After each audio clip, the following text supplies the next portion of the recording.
give all our viewers and stuff, if you would, just a brief background, where you started, how you got up here to this position.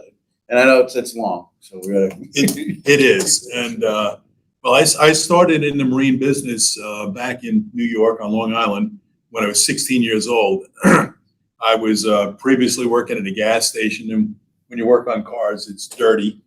One of my friends is working in a marina, and he said, "Why don't you come work with me? Because it's nice, clean job, Right. Lots of fun working on boats." And that's how I started. So long ago, when the boats came in, boats back then did not have engines, controls. Matter of fact, the only thing I did for the first 6 months was I put on windshields and canvases, because they'd stack the boats. They'd put 7 boats on a truck, and they'd stack them right up. So they'd take the windshields, canvases off. Right. All I did, windshields and canvases. So that's how I started, and I worked my way up from there. So I went from that to rigging boats, so on and so forth. I worked in a outboard repair shop. The name of the company was actually Outboard Service. I worked there for 26 years. I started as a mechanic and left as a manager. And that's back in 1996. I came down to Florida, started working for Dick Bassett, Right. one of the originators of MarineMax. Yep. I was the assistant service manager in Pompano, and I loved that job. Jay Carroll was the service manager, great guy to work for.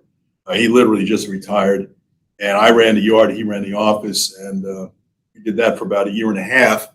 And then they were having issues down at the Miami store, so they asked me to go down there and straighten that out.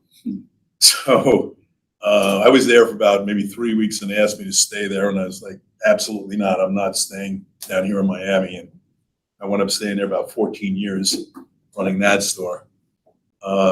Took a little vacation from MarineMax for a couple of years, went to work at Rybovich, worked on some big boats up there, and then came back to MarineMax in St. Pete back in 2014. Right. And service manager there, getting ready to retire. And I knew that I really couldn't just not do anything. So talked to MarineMax, and I'm what they call a senior service manager. I go around to different stores that could use a little help, management, and just give them some tips and advice on how to make things run a little bit better. And here I am. You got plenty of that, and I'm glad you stuck with us and decided to do that, because definitely can use a little tweaking here and there, I'm sure. And I'll tell you, I really do love what I do. I really do. And I'm sure all of us sitting at this table do. Oh, yeah. Because if we didn't, we wouldn't be doing the job that we do. There's not too many people that I think really love what they do. And fortunate enough in MarineMax, I think most everyone that works here really loves what they do. Yep. Great company to work for.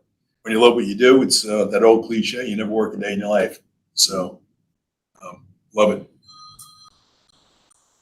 Keith, getting a boring call. I had it on mute. Now it is. Tell him to tune in. Tune in. But yeah, so Bruce been doing this a little while now. So how can you say we've got a bunch of rapid fire questions loaded up for you here, but just from the beginning, right? Like, let's talk about how have you seen things? Like, what is the biggest change that you've seen from a service standpoint, as far as you're always keeping up with technology, you're always training your guys to be the best, to give them the right resources. That's a big MarineMax thing, putting your best players in the field where some 1 or 2 shop operations can't do that. How do you stay ahead of that curve? Well, just like you said, it's absolutely training. It moves fast. It's training and things do. They change so fast, it's unbelievable. I would say there's probably not a week that goes by that there's not one person out at a training facility somewhere or doing training online. Yeah. There's a lot of online training right now. I've sent technicians out to Italy, to Apacmari, to go to school for their lifts. It's just about anything. I mean, we're Seakeeper certified, Dometic, Wabasto, Apacmari, like I said before. Actually go to Azimuth School, Sea Ray School, Boston Whaler School. So there's a lot of schools out there. Mercury training. The Mercury training is intense with all of it. I mean, my goodness, the changes that have happened in Outboard. Oh yeah, we had Mercury on last week, steering and joystick division. That moves fast. You need people to work on them. I mean, hey, I'm not going to sugarcoat it. Boats break. They do. Especially when you're using them. But they'd rather be used than not used, because it's not good when a boat sits. Absolutely. Stuff's going to break. It's recreational. It's nothing to get worked up about. And the only thing more important than the product that MarineMax is selling is going to be the people standing behind it. And you need the best guys with the best training. So. Hell, Bruce and I have been doing this long enough since it started out, I think, with oars and rowboats and with sailboats. 2-stroke, Yeah, 4-stroke, right. and now we're getting into electric. And Bruce and Keith, they were working on Noah's Ark back in the day. Absolutely. 2x2. Before the show started, I was telling these guys, that I upgraded my engine on my boat, and I've got a 1996 boat, and I had a 1996 engine on a 2-stroke 175. Took that off and put a brand new 150 Merc in 2019 on it. And I was telling them, I used the boat for 3 times, and my fuel gauge only went down 1/4 of a tank. So from full went down to 3/4. And I thought my fuel gauge was broken. I mean, I literally thought it was broken. And then I went to the fuel dock and was surprised at how little fuel it used. So the new technology, the new engines are just unbelievable.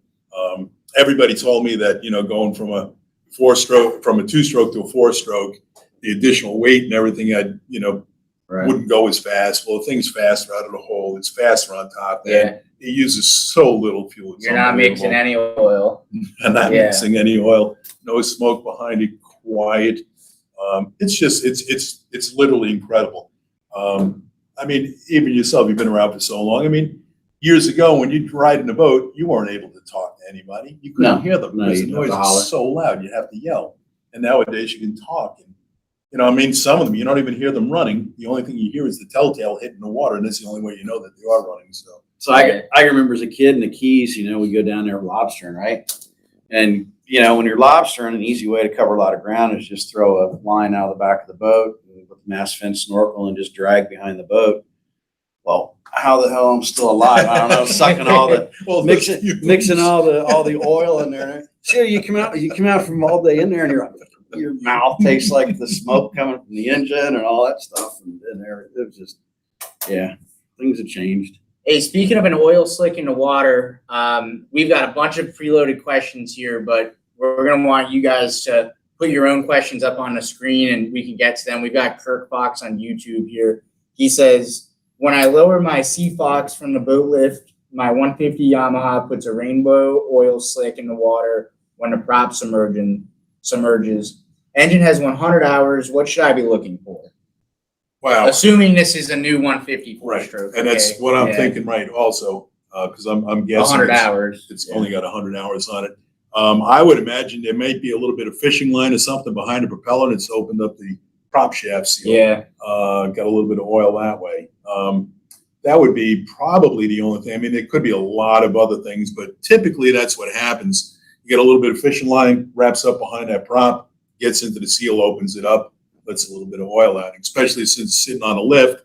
It's not really dripping. It's probably just a little ooze. And then when you put it down in the water, you see that rainbow because it doesn't take much to make that rainbow. Yeah. Could be oil, could be your trim. It could be, but he's saying that as soon as his propeller gets up, right? Yeah. So that's why I'm thinking it's that, Usually the trim, it may drip out of it, but it wouldn't throw a rainbow out until that part. So what's a fix for that? Oh, I'd take the prop off, take a look, see if the line's in there, and if it is, remove it. Sometimes it's all you have to do, but it hasn't been in there that long. If it has, it will actually melt in there, and you'll have to get that seal replaced. But easiest thing is look for that fishing line. Yeah, that sucks. Nick and I can tell you we'll fish these kingfish tournaments, and all of a sudden the wind blows a little bit the wrong way or something, and the reel goes off. And I got one, and it's up in the prop or a downrigger line or downrigger. Yeah. No, I've done it. It'll end your day really quick. Yeah. But so cool. Keep the questions coming, guys. YouTube and Facebook. We're gonna be here till 4, whether you like it or not. And we're gonna start going through some questions here, just some basic boat service. So I guess the first one is, Bruce, what are some common questions you get asked on a daily basis being in service? So like, you're a novice boater, right? Because we've got a lot of new boaters on the water, especially with the whole boating craze here since COVID. It's intimidating, right? Like it's not like owning a car. Even though a lot of these boat manufacturers and engine manufacturers, you hear the term sometimes car-like experience. Put the fuel in, have your oil change whenever you need it, 100 hours, and that's it. But as far as boat service questions, what are the biggest things on the service side that you can expect? What are some things that you can do yourself as far as flushing the engine and that? And what are some things that you're going to want somebody checking out the whole time? What comes with that package on the water? Well, I'll tell you, it really comes down to basic maintenance. Wow, there's a lot of things there, but really the simplest thing, and I think the most important thing, especially in salt water, is to flush that engine. Yeah. I am telling you, on my own engine, if I just start it up, and I mean, sometimes we use my boat to tow boat around at the marina. But one of the things, I mean, all the guys can use my boat, but they know one thing for sure: they better flush that engine when they're done. Getting that salt back out of it it's extremely important. It's good for the longevity of the boat because let's face it, salt is corrosive. It was funny because years ago, I was probably about 18 years old. I was working on a boat and trying to get the starter out inboard. And I was cursing at it. And this older guy came over and said, what's wrong? And I said, everything's all rusty and really, really hard to get it apart. So he even said to me, he said, you should thank goodness for that, because if it wasn't for that, anybody could get that starter out. But you're unique, how to work on that rusty things. And if it wasn't for that, things wouldn't go bad as often. So we do deal with a lot of corrosion on salt water, a lot. One of the other things, and before the show started, I was talking to Nick about, boats like to be used. And the reason they like to be used, again, it's really the salt water. It's the corrosion. When things are moving or whatever, the salt won't corrode them as much. If you use your boat like once a month or once every 2 months, then you're probably going to have more problems than a person that uses it all the time. Yeah. They just really, really like to be used. And again, maintenance, it goes back to, and a lot of people don't really check their things like checking the oil in the engine.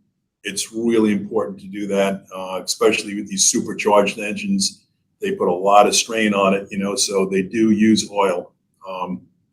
Just take the motor cover off and you check the dipstick, and you should really have a quart of oil in your boat for that, purpose, because they do use up some oil, especially when they're new. Like the first 100 hours, they'll use oil, and then they seat themselves in and don't use as much. But if you're pushing a big, heavy boat, they will use oil.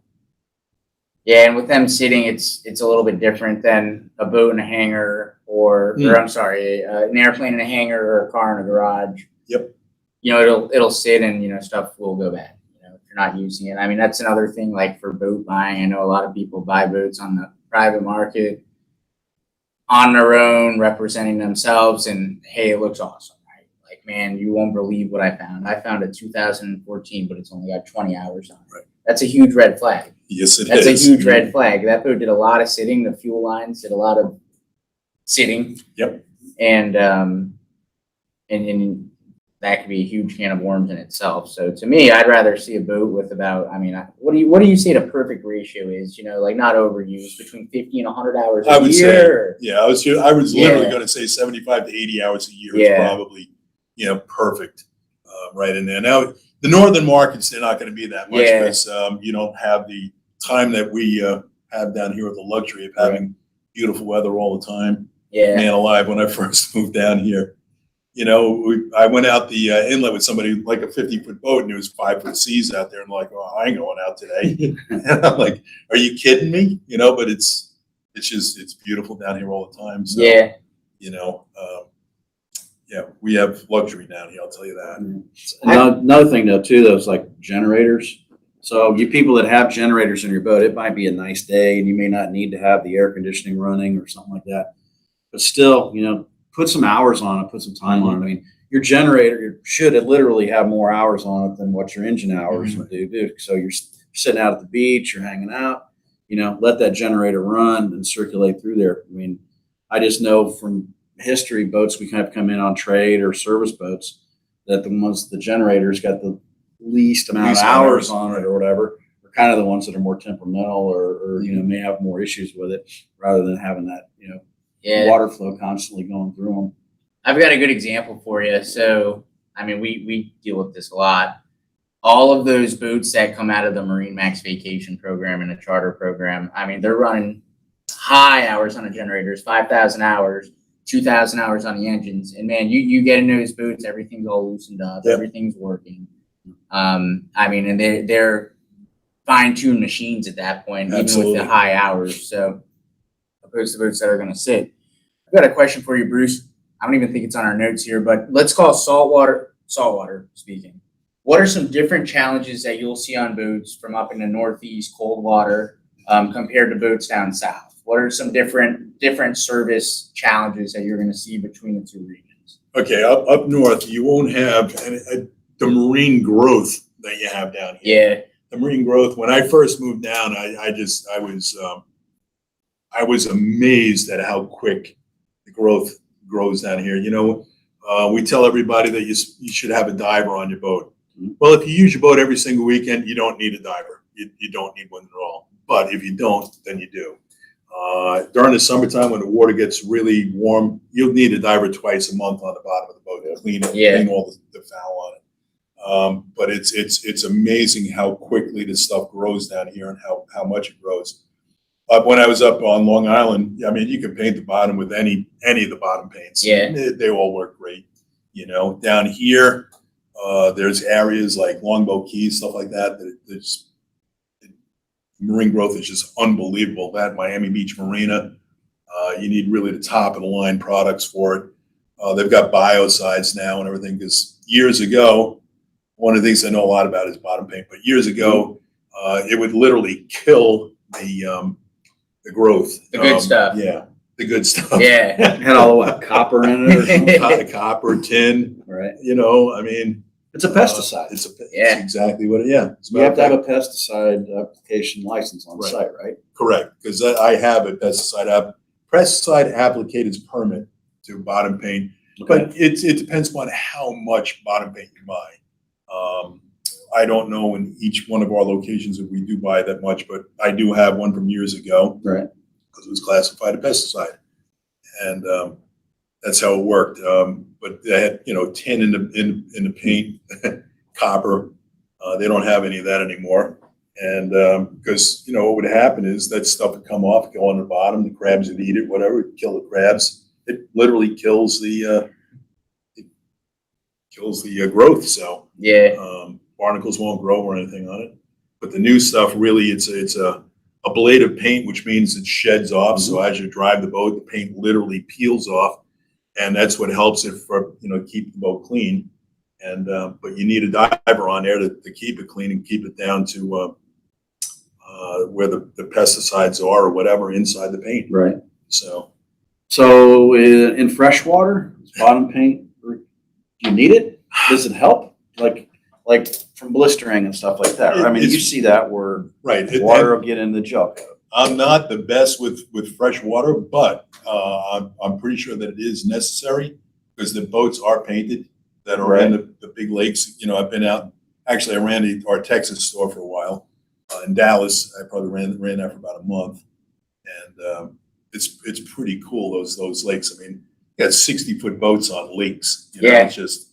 It's pretty amazing. And they're pristine. They're pristine.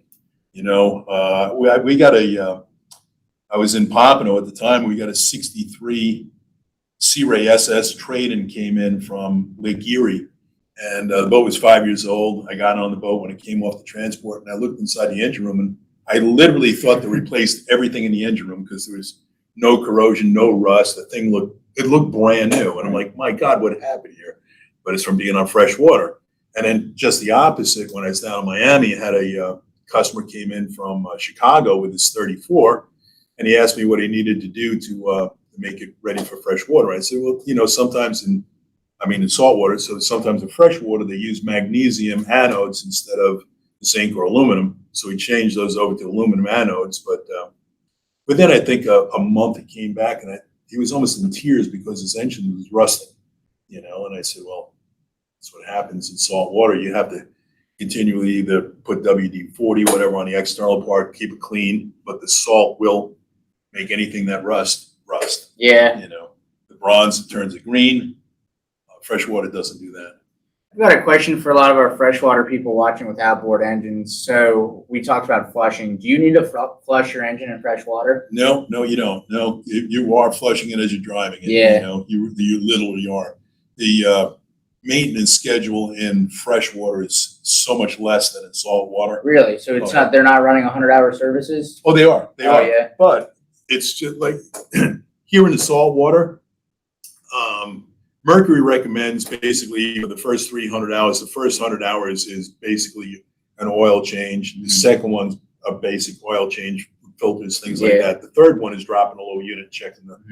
We absolutely recommend the third one for Mercury at the second, you know, because you let the salt water sit, you'll be having an extreme difficult time dropping your lower unit if you don't do that within the second year. Because the salt gets up in the threads and corrodes. Fresh water, you can leave that thing in the water for 10 years and it'll come right apart. You know, there's really no corrosion factor at all. So that's fresh water. Fresh water. Not like what we got here, No. like over in Mira Bay or up the canal here, where you got lifts that you'll go over into little areas where you're on a freshwater system, but that's still brackish water. Mm-hmm. So you get transfer of all that. So those of you that live in those kind of places where you've got a lift that goes from salt to fresh, which is pretty cool. Yeah. But you still make sure you flush those things out because you want to get all that salt water out of there. Want to get it all out, every bit.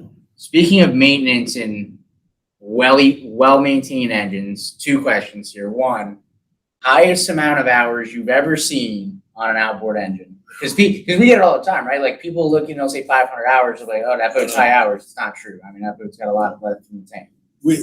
Where I worked up in New York, we worked on commercial fishing boats that use outboards. We'd get 3,000 hours on an outboard motor before the guy would trade it in. Yeah. And it was still running fine when he traded it in, you know. So it really depends on how well you take care of it and how much you use it, you know. But, you know, I'd say a normally used engine where you're using about 80 hours a year, you'll probably get 1,000 hours on it before you have any real major problems if you take care of it. But the guys that use it to extreme, I'm sure even, you know, like Troy Morgan, his brother runs a fishing charter boat. Fishing charter. Yeah. Center console fishing charter. Yeah, my brother runs an operation like that, like Brian's, and they're doing 4,000 or 5,000 hours on their engines between repowers. Yep. What about like diesel engines, like remans and all that stuff? Like diesels are a whole other, you know, I mean, you know, you're talking 10, 15,000 hours on an engine before you have to really, but I think they recommend like 10,000 or overhaul on them. And what are these like remans that you'll see on cats nowadays? I mean, they certify it and everything, don't they? Absolutely. Yeah. Caterpillar rebuilds them and they certify them as, you know, I mean, used to be able to buy a lot of things reman, but nowadays with the supply chain shortage, I don't think they have very much available at all. But they, you know, the reman stuff, Mercury had it and everything. You'd get an engine that was remanufactured by Mercury and you get a 1-year warranty with it. You know, it's good stuff, I'll tell you. Yeah. Yeah. That's cool. So on the maintenance side of things, right? I'm not a mechanic. I'm not very mechanically inclined. So if I'm taking a trip, I'm going to the Keys, I'm going to the Bahamas or whatever, right? More than likely, if you've got parts in your boat, you're going to find some, I guarantee you pull out a $100 bill and somebody standing on the dock is going to be able to go down and change out an impeller on your generator. Absolutely. Or, you know, have something with you. So tools and spare parts, right? Tools and spare parts, absolutely, especially if you're going to the Bahamas. What goes in your bag, generally speaking? Well, okay. Another thing, your toolkit in your boat, okay? You'll have to keep that lubricated because most people take that toolkit, they buy it, they fold it up, they put it down in the bilge, and they leave it there. And when you go to use it, it's just a ball of rust, right? You know, WD-40 it, whatever, take it out, clean it up, You can keep it in the bilge, but keep it lubricated. Otherwise, when you go to use it, it's not going to be usable. Spare parts, especially again in the Bahamas. If you're in the Bahamas, years ago, the fuel was notoriously bad over there. I constantly tell my people to carry up to 3 sets of fuel filters for their boats, just to get back. Impellers, oil, man alive. Parts departments will usually have a good kit, belts. Bilge pumps. Well, bilge pump, yeah, but usually it's a maintenance item. Like you'll be going along and a belt will shred, and then okay, now your engine's down, you can't run it. If you have a belt, you can put it back on. But typically, it's really, believe it or not, there's not that much stuff that really goes wrong with these things anymore. There really isn't. Yeah. The motors are voltage sensitive, so a lot of times, a lot of the problems we have are because the batteries are old, they're getting old, they're not maintained, charges don't work well, whatever. But voltage is really your biggest issue on a lot of the new engines. Anything below, I think it's 10.5 volts, the engines just don't want them even run Yeah, anymore. it'll start wigging out. The electronics will go, but anyway, as far as spare parts, definitely impellers, belts, extra oil, fuel filters. Goes with that stuff. Strainers, strainers you can clean. I mean, even if your strainer basket broke, it wouldn't be the worst thing in the world, but still. It's usually just a little handle on top that snaps off. Right. But as long as you check the boat before you go, and clean the bottom. I remember, having people going to the Bahamas and they didn't have their bottom cleaned. And I had people that were running out of fuel before we got to the island, and the only reason was because the bottoms were fouled and they didn't clean them, so. Yeah, it doesn't take much either. No. We've even seen it a few times where in the summertime, somebody might not be using their boat every single month, and they'll say, oh, well, I'm just going to do once a month still, because I'm not out in there using it every single month. But man, that once you start getting into hard growth, it does not take much. No, it doesn't. And it's hard to come off. It's really hard to come off. You're dragging barnacles the size of probably your thumb, that are going along, and you got a couple of hundred of them on the bottom. It takes a lot more fuel to push it through the water. Yeah. So before we jump off the spares, I actually got an email here from MarineMax Master Tech that he's kind of the galleon rep. We were talking the other day about a toolkit and like what he would have in there.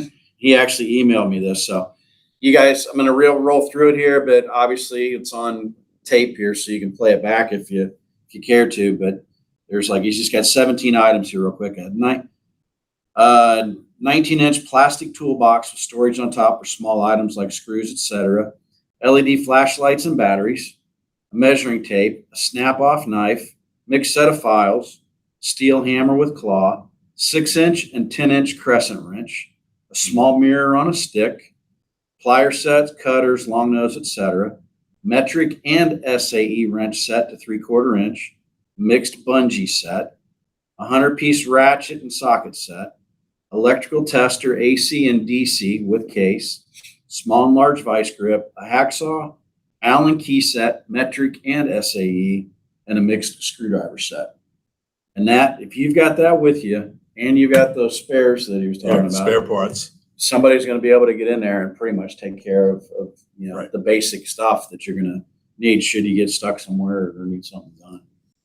Just thinking about impellers, it doesn't take much as you're driving along. If you pick up a bunch of weeds on your strainer, plastic bag, and by the time you know that you're not getting water, especially if you got a diesel or something that's freshwater cooled, so it takes a lot of water.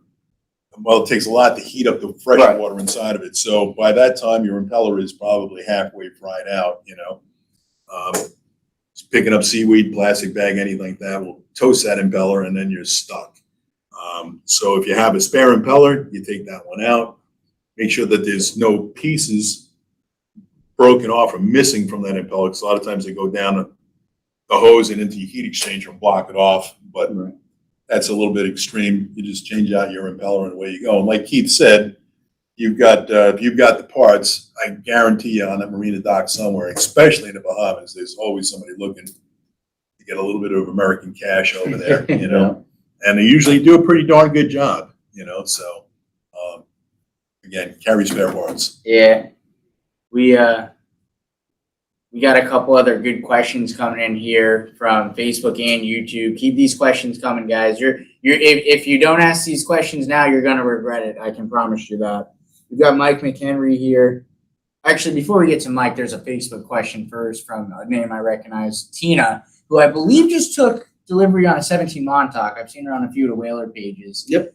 Congrats, Tina. Congratulations. And the question is, what should I be doing for a brand new boat? I mean, this is a fresh ordered 17 Montauk. Flushing the engine, scheduling my yearly service, anything else. Thanks, Captain Keith, for helping us get all set up with our boat. So new boats, everything's new, it's shiny, everything works or it's supposed to. What can they do to be proactive as far as not lagging on any services? Right. A 17 Montauk, I'm sure it's got, what, 150 on that? That's a, you know, and I hate saying the 150 is a basic engine, but that's what I've got. It's 115, I believe. It's 115, the same technology. Thrust, Yeah. Same technology. Again, Mercury doesn't recommend a 20-hour service, but I got to tell you, I did one on my own. I'm you know, grew up as a mechanic. The first 20 hours, the gears are meshing in, the pistons going up and down. Change your oil, change your fuel filter, change your lower unit oil. That's what I did on mine. I would recommend that to everybody if you want to be, you know, over and above. And MarineMax does give you all that stuff too. And a lot of people are like, why are they giving us this? Yeah. But I mean, they do give them the oil, at least at our store. You know, and then this way here, then you go for a 100-hour service and you just follow that recommendation. If you're using it in salt water, usually if you go to any of the service centers, they're going to tell you you really need the 300-hour at 200-hour, and that's what we do. MarineMax also sells those pre-planned maintenance programs, you know, F&I, which to me, man alive, what a buy that was, because they just raised the price. But back when they first initially did, the labor rate was $149 an hour that they based it off of, and I think they gave you about a 10 or 15% discount on it. Yeah, and you get locked into that labor rate. Yep, for 3 years. Yeah, for 3 years. So you're not going to pay labor rate's not going to go down. Nope. No, it's not. Guaranteed. Parts are not going to go down It's going to go down. No. Man. No, I mean, A lot I of just people are doing that. Man. Yeah. It's what an smart upside decision. to that, you know. It was funny. I was just reading an article on like 17 things not to buy when you're buying a new car. And one of the things that they actually do say that it's probably a good thing to buy is the prepaid maintenance program. Yeah. I know with us it is. It really is, you know. I'm not a salesman whatsoever. Not at all. Right. I'm a mechanic, a glorified mechanic. And, you know, I look at things different ways, but the prepaid planned maintenance program is a good thing to buy when you're buying the boat.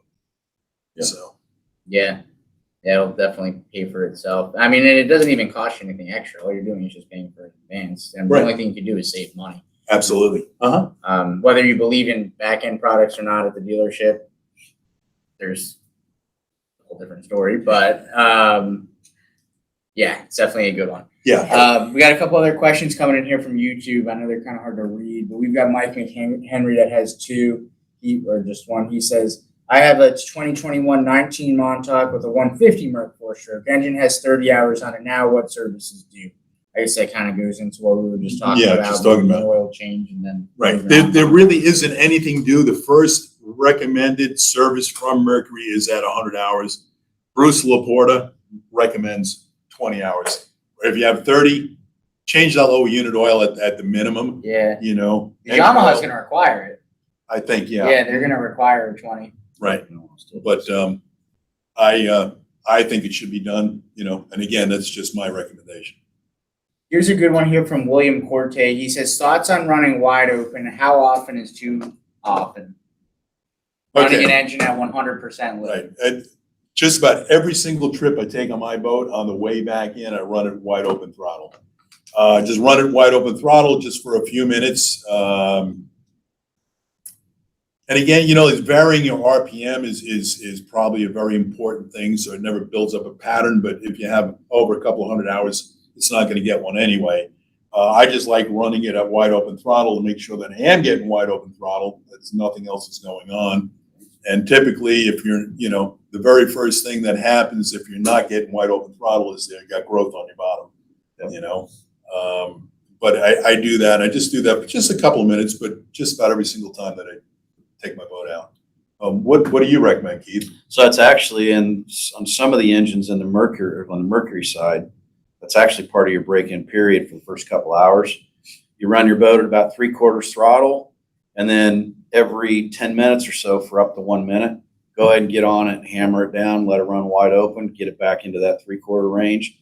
Then the next 8 hours, you're just varying your throttle, just so everything seats in all the different levels and positions and stuff like that. So you're not building memory up in it.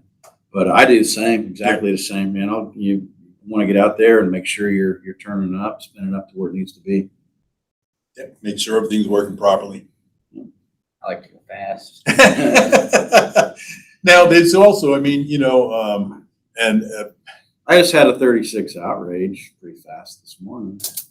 if you have a Simrad screen, you can actually you can look it up and get your mileage on there as your best mileage, RPM to mileage. Yep. And I think mine's at, 3,800, something like that was my best mileage on my boat motor combination. Everyone will be different, but it shows up on that screen. Any of y'all out there that've got a Boston Whaler, Boston Whaler has an app. Yeah. That's fantastic. We all use it. So it'll list every model in there, and then you can get performance and speed and specs and anything you can think of on there. It'll break it down, your RPMs, your range, all that. It's all in there. And then speaking of apps too, then we got the MarineMax app, also free at the App Store. And then you can select your store that you're going to have your service done at, and you can connect directly with service writers and all that if something's going on the boat. Right then and there, you can take a picture of the code, send it in to them, and do all that stuff. It's very versatile. It does a bunch of stuff. And if we're talking apps, I am in no way, shape, or form, contrary to popular belief, a Mercury salesperson. But if you have a Mercury engine, check out the Vessel View mobile app. Yep. Mm-hmm. Even if your boat does not have it, all it is, I'm pretty sure, is just a module, right? Yes. And you can know anything going on with your boat right there on your phone. And correct me if I'm wrong, but it hooks up to NEMA, right? I don't know. I know that It's gonna plug the into Vessel View diagnostic, mobile app. I mean, even if you're Do you a have it on your technician, boat? oh yeah, well I've got it on my phone. So if I'm on somebody else's boat, I can literally get into that to see if there's any codes, anything Really? going on. Yeah, so it's a Vessel View, and it's a module you bolt on, and it works on Wi-Fi, and you can just go in and see RPMs, fuel flow, battery voltage, everything. That's cool. codes. Yep. It's works really, really well. Works really well. Yeah, welcome to the future. You had mentioned a little while ago about varying the RPMs on your outboard. We got Lisa here. She says, how does an engine pick up a pattern, right? From running it at the same, when the engine's new, same RPM. Same RPM for a long period of time, for an extended period of time. That's why they want you to vary your RPM, especially when it's new. For the first 10 hours, just vary it, just go back, because it'll build the piston going up and down inside the cylinder.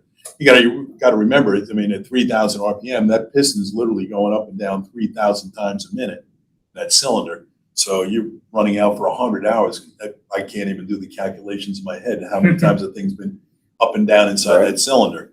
If it goes at the same RPM, it's got the same weight rocking back and forth and going up and down, so it's going to build a pattern up inside.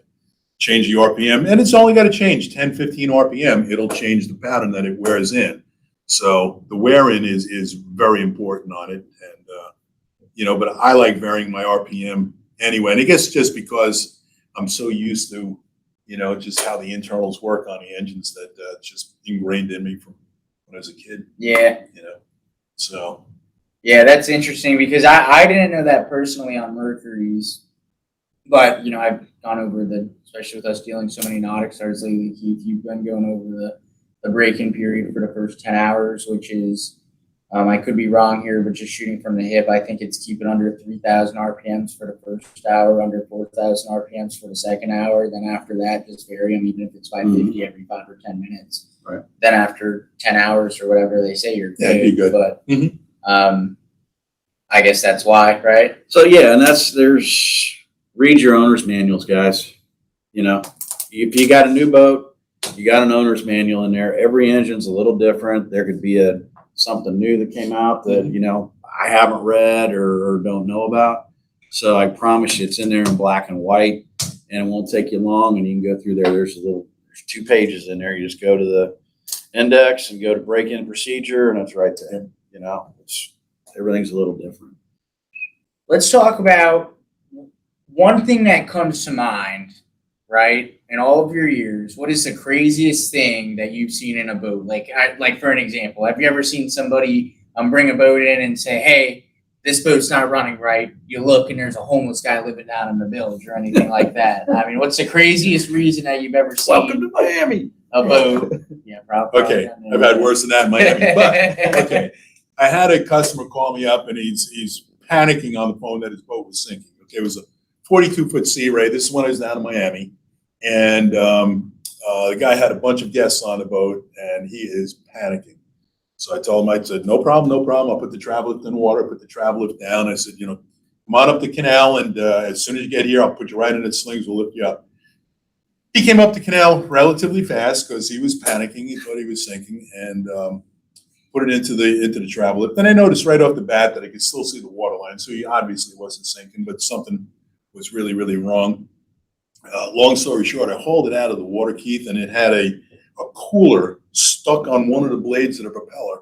And as the propeller would go around, it was beating on the bottom of the boat. So I couldn't even imagine the noise and the vibration coming out of this with this big cooler on one of the blades of the prop, just beating on the bottom of the boat until it came out, But he was panicking, and so remove the cooler and send him on his way. Exactly, remove the cooler and away you go. So also had a boat that we put 2 brand new Caterpillar engines in it, another like 60-footer. Guy kept it at Miami Beach Marina, and we delivered the boat back there. 3 weeks later, he came down to use the boat for the first time. Took the boat out for a ride. It wouldn't go over, I think, 1,800 RPM, something like that. And this guy was screaming at me, and asked him if he had a diver on the boat. And he was like, of course I did, so on and so forth. Well, anyway, long story short, he brought the boat in. And the only thing that was wrong with it was the barnacles on the propellers. It was just, in 3 weeks, there was an enormous amount of barnacles built up on a propeller that it wouldn't go over 1,800 RPM on these brand new engines I put in this boat. A lot of these bottom divers are taking videos as well, just Yes. to make sure everything's good. I was dealing with an Aquila down in Naples, and a good friend of mine, the owner, and he's like, "Man, boat's great, whatever." But the bow thrusters are not doing a thing. They're not doing a thing, and we're like, okay, whatever. He's doing his normal haul out annual. He pulls it out, and literally, there's no way any water was going through it. Of course, No, yeah. because the diver was cleaning the hull of the boat good, running gear, everything like that. You couldn't. There was no light coming through. It was just packed full of barnacles there in that bow thruster. So, I guess that's important to know. Absolutely. Pods are really susceptible to. Even I think more so than regular straight inboards. My experience has been, the IPS or the Zeus pods, you get just a little bit of growth on them. Your performance is done. Absolutely. And it's hard to because I'm pretty sure on the IPS they recommend prop speed. I don't think they recommend any kind of anti-foul on it. So prop speed is literally not an anti-foul either. It's just a very, very slick substance that you put on running gear, and the barnacles and stuff shut off. Now, if you take too long of a time and you don't have a diver on there to clean off when the barnacles start and they get really big, they'll grow right through the prop speed, and then it makes it worthless. So, Yeah. Again, keeping a diver on that boat, keeping it cleaned, or using the boat, it's important. And when you use the boat, just like, getting back to your bow thruster, use your bow thrusters, Yeah. use your things, you know, use your electronics, just turn systems on, use them, you know. Bow thrusters, a lot of times, people don't use them that much. They probably don't use them as much as they think they're going to in the beginning. Yeah. And naturally, the better you are at driving the boat, or the more you learn how to drive it, the less you're probably going to use it. But use that bow thrust to keep it clean. I hear it all the time. Oh, it's cheating. I don't want to do that. It's cheating. You know, the joystick. Oh, it's cheating. I don't want to do it. I want to do it this Use way. It's like it's a tool there for you to use. That's the thing, you know. No, I don't need that. I'm too good. You know. Yeah. You got another good question here from Larry Beeler. I need a new steering actuator for a 310 SLX. You ready? Part not available from Mercury until late May. Is it safe to use a used part with an unknown history, or better to wait on a new one? Okay, that's really up to you. Because I was going to say, I know that there are some people with some used ones available out there. Again, a used one is a used one. You don't know if it's good, if it's not good. It could be perfectly fine. It could last you years. It may not be.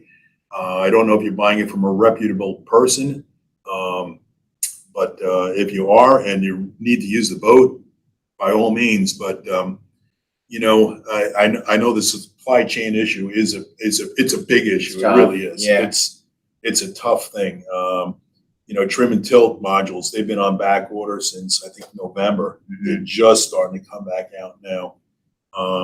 You know, at least with a trim and tilt, if you use a used one, it's not like a steering actuator or module. You know, your steering's a little bit more important than your trim and tilt. Yeah. It's the trim and tilt. I always recommend people, if they can find a used one, buy a used one. It'll get you out of, at least get you back out on the water. But that's really going to be up to you if you're going to buy a used actuator. I'd be hesitant because it is your steering. Yeah. You know. Yeah, you run that risk of used parts, and I get it. It's frustrating too, especially in Florida. You need to wait 2-3 months, whatever. You get another 2-3 months of sunshine. But up north, I mean, if you're going to eat away your season, that can really ruin your whole experience. Absolutely. Now, I just ran through the same thing on a Yamaha Attack, one of the new ones, and I couldn't even get an ETA. So I said, whatever. I bought one off of YouTube. I kept the old, or not YouTube, off of eBay. Worked awesome. Cool. Up until the point of selling the boat. Eventually, I got the new one in through warranty, and then it was a spare at that point. Yeah. But you definitely run that risk on used parts or Yep. eBay or whatever it is. I happened to luck out with it. It cost me a little bit of money, but it was pretty much plug and play, and couldn't ask for a better experience. But it does go both ways. We know that. So hey, we got hurricane season coming up, which nobody probably wants to talk about, but you've seen a whole bunch of them, and you've dealt with people bringing boats in for storage. Some places will. Some people try to get rid of boats. What do you recommend with the canvas and covers and stuff like that? So normally it's a rain event, right? And if the storm misses you, if you got everything covered, but then if you do get hit, it can tear your canvas up and do more damage to your boat. I got to tell you, I was in Miami during Hurricane Wilma, and Wilma was forecasted as mainly a rain event, 60 to 70 mile an hour winds. And if you remember, Wilma came in the Gulf. It came in like Fort Myers, came across the Everglades, and then hit us. Yep. And not being a weather forecaster, I figured coming across the Everglades, it's going to lose power, but it gained power coming across and picked up. But I do a rule of thumb. If the thing's going to be 70 miles an hour and less, I cover the boats, put all the canvas on, cover the boats, tie them up really, really well. If it's going to be more than that, then take all the canvas off and protect the dash with like shrink wrap, things like that, you know. Because the canvas will handle a 70 mile an hour wind, but it's not going to handle much more than that. So during Wilma, I had all the guys cover all the boats, all the canvas. When we came back after the hurricane came through, there wasn't one single piece of canvas on any boat in my yard. Nothing, zero. Wow. No damage other than that. But and then there was I'm trying to remember 2 or 3 dryland marinas that actually came down during Hurricane Wilma over there. So Yeah. it was a very, very strong, powerful event that we had over there. So like I said, it's really hard to predict, but if it's 70 or below, I just cover them up. If it's above that, take it all off, stow it away, shrink wrap the dash all up, shrink wrap the cabin door, shrink wrap everything you can, just to stop it from getting damaged. Tying the boats up, because I mean, you got hurricane haul outs where you can haul them out, put them on land, Right. but there's only so much land to put them on. So, Yeah, and so much time to haul the boats. Right. So you have to have enough scope on the lines for the tide if it's going to have a Go up or down. right going up Depending or on down. what side of the storm you're on. Because we had one where it sucked the water out. I think it was Irma. Was it Irma? Yeah. Yeah. And so having the scope on the lines, I mean, it was important. But we had boats hanging there at the marina. Yeah. And that Um, last one, it was Ada. It's just, especially with Tampa Bay, right? Just the direction of the hurricane, whether it's going to suck it all out or push it back in. And that was a weak hurricane, strong tropical storm. Yep. And myself, Joshua, and our business manager at the time, Mike, we stayed overnight there because high tide was coming right from the surge and from the right direction.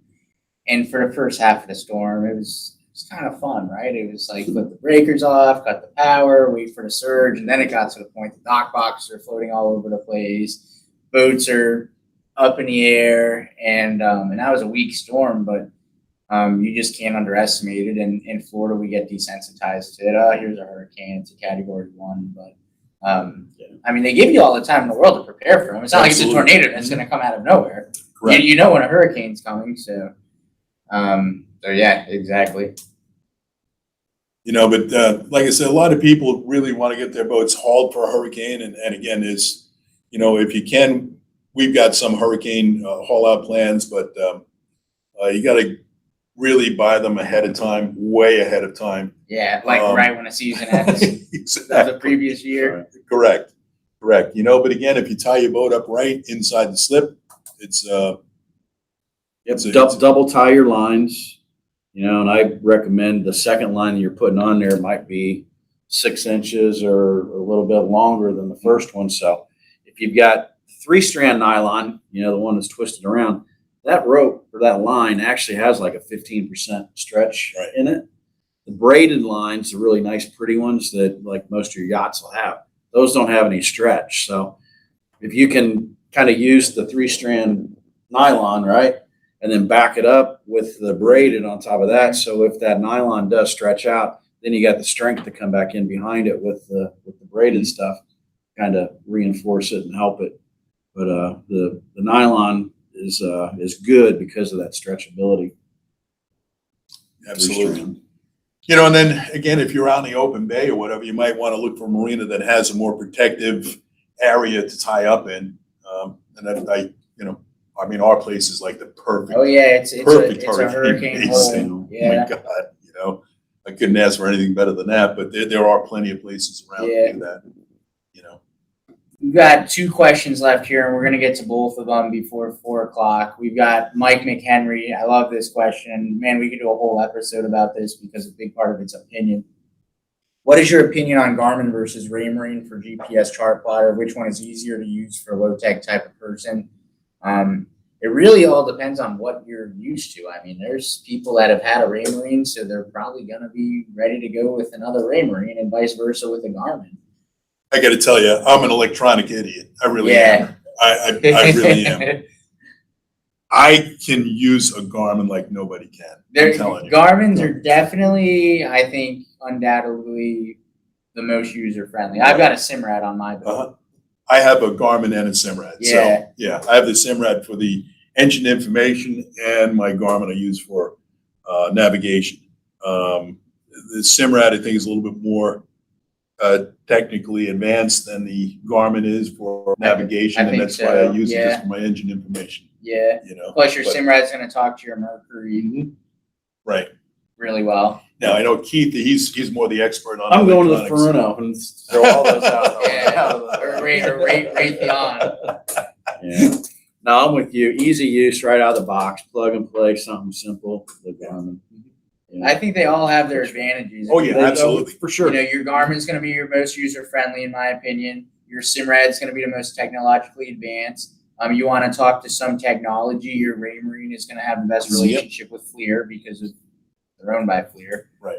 And of course, I think that Raymarine has See, like, a lot of good OEM support too from like a lot of the yachts like Galleons. so like with active captain with Garmin. So in my opinion, so the auto routing feature on Garmin, as long as you got the VG2 card in there, it's gonna work and it's gonna do it for you. It works real easy. If you've got a Raymarine or a Simrad that's using a Navionics card, which is owned by Garmin, Yep. you have to continually keep your Simrad or your Raymarine unit updated. You've got to keep your Navionics chart card updated. Two different things for those to talk. So like when your Raymarine comes up, the Navionics can get the freshest data. So then you've got to go and register your card. At the same time, you're going to have to register or get your Raymarine going. And then if there's an update 2 times a week, you've got to continually keep both those things updating so that it will do the auto routing and that stuff for you. They're getting it's getting easier. Computer whizzes and stuff aren't going to have any problems with that. They're going to just go, okay, well, I'll go to Wi-Fi, I'll do this, I'll do that. But it's just there's a couple more steps you got to take with the Raymarines and the Simrads for that feature.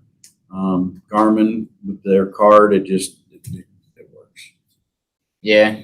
And it's amazing how integrated it actually is nowadays too between the two. Like on my Garmin, all I did, of course, our electronics guy Don walks us through it. I plugged in a micro SD, saved it on a Garmin, transferred all my waypoints, all of my tracks and everything, plug it right into Simrad, literally just from one boat to another. If you guys do that, you got to make that file the GPX I had to do that. and then it's all interchangeable. Everything. Yep. Tracks, GPX. waypoints. Yep.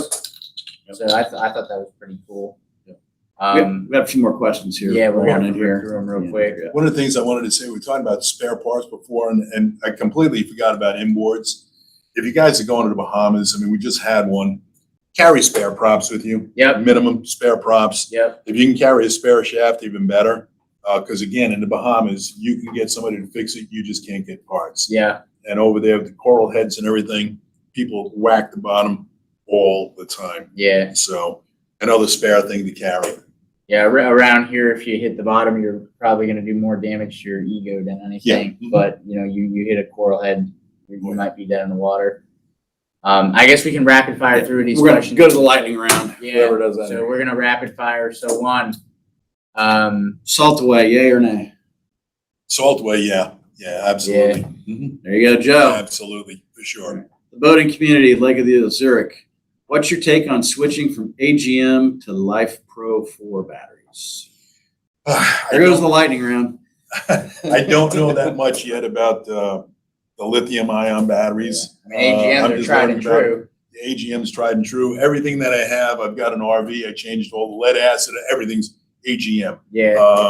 I'm learning more about the lithium batteries, and I don't know that much yet about them. It's like the Fathom inverters that we've got. eFathom. Yeah, Yeah. eFathom. And then a lot of stuff's kind of starting to make that switch over. Instead of generators, we're going to have.